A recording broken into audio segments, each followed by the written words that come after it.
All right, welcome back to how to convert a Freewing T33 to a turbine.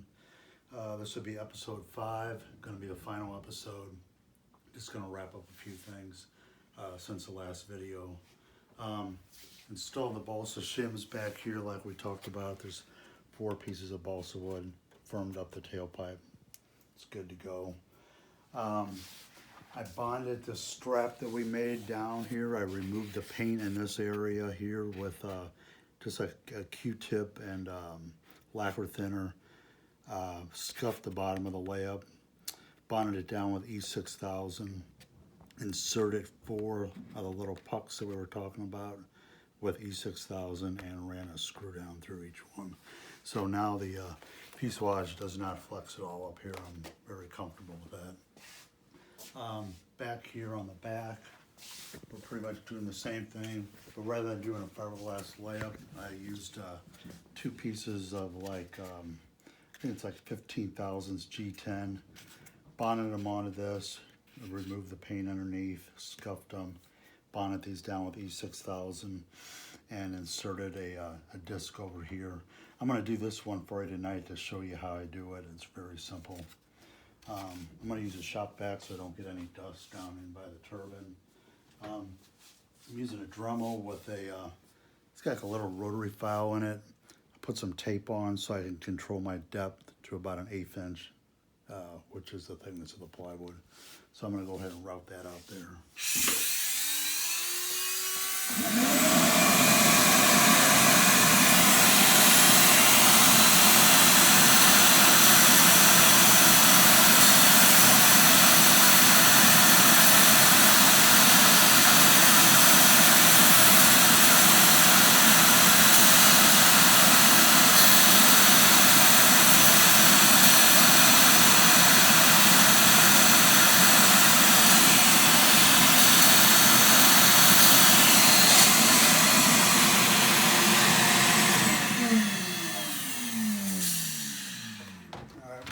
Cuts like butter. We'll trial fit the plywood disc. Looks good to me, so that's ready to bond in. Let me just do that real quick so I don't forget about it.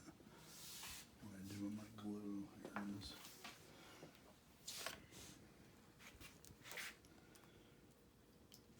So I want to put just a little bit down in the hole, get some on the sides.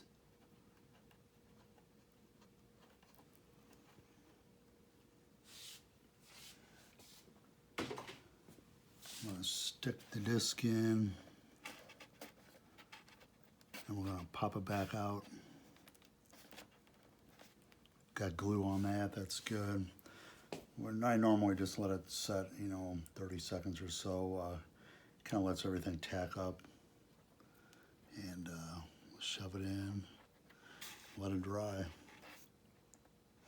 So after that dries, we'll just pop 2 little bitty, I use like number 2 button head screws. We've got an Allen on them, and we'll reinstall that screw here. So flip it over one last time.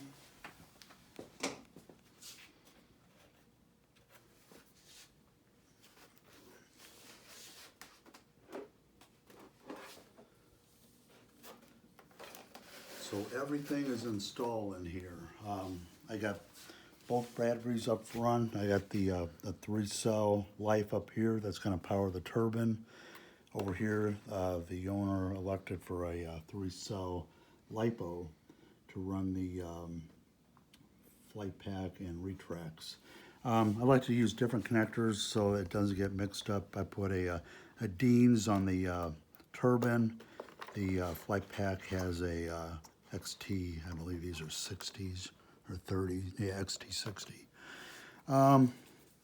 Once again, keep it neat. There's plenty of room to get in here and connect things in, tuck it down. As we talked about yesterday, the brakes are running off the 3-cell life, which gets connected right here. I got the regulator and brake valve right down in here. Right here we have, I call it a junction board that Zycoy includes with the turbine. Basically, it's just a junction board that everything connects to. Battery connects. Battery connects right here.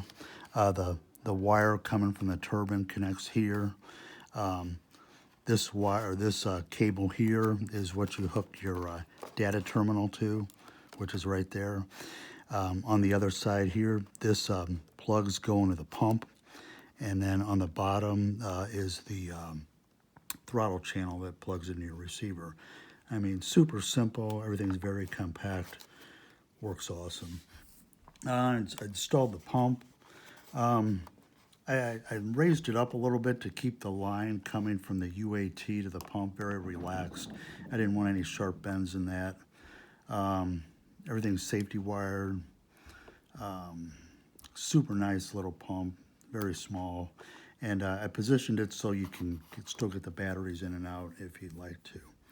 And then I mounted a 1/8" plywood plate here that screws to the existing battery rails.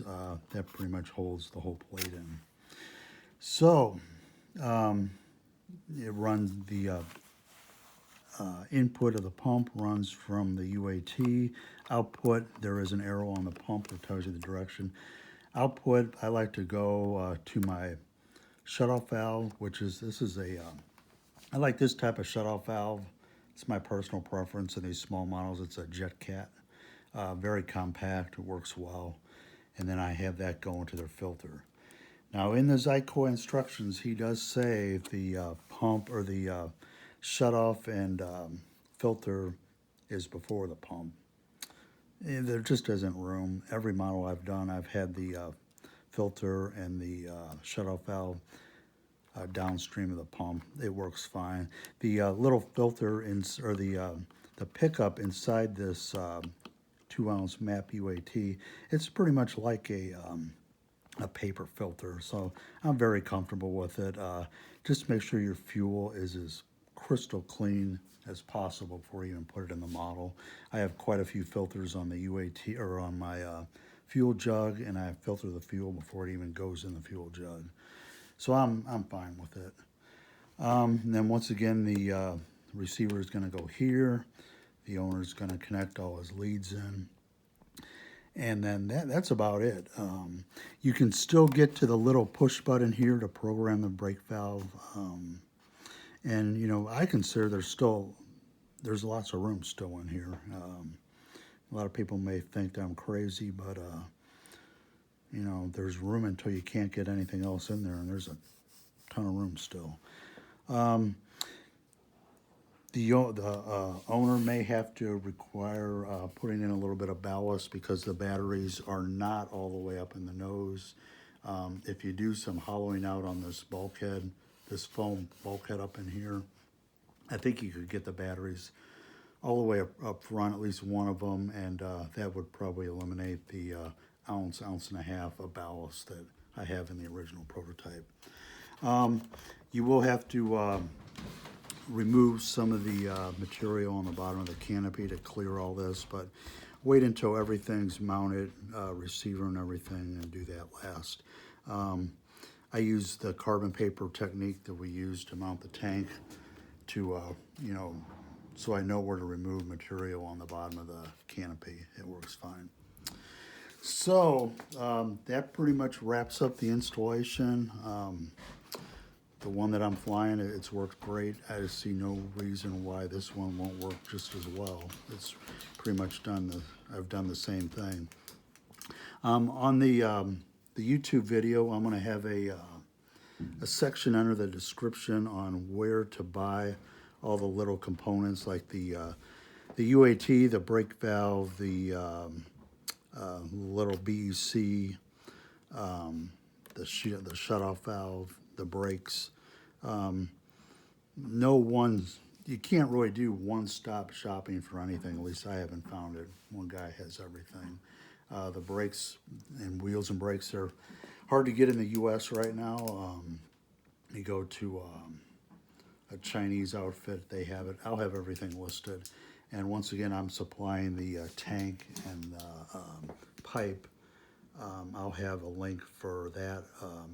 If you're interested, I'll give you my email for that. I prefer to do that over Messenger. The tank is going to be, I had to have a price increase after the first batch. It just wasn't worth my while, so I'm getting $130 for the tank and $120 for the pipe. And, you know, that's what it's got to be. So if you got any questions, you can put a question in the YouTube video or send me an email. My email will be in the video. Okay, I hope you enjoyed the conversion. That's a great flying model. Just be careful with your power management, because if you don't dial the thrust down a little bit, it's going to start cruising. It's going to cruise well over 200, and I'm not quite sure what the limits of the model are. I have never had it wide open half a lap around the field yet, because it really starts to move. It's a lot of fun going vertical, and it's a really good flying model. Hope you enjoyed it. Talk to you later.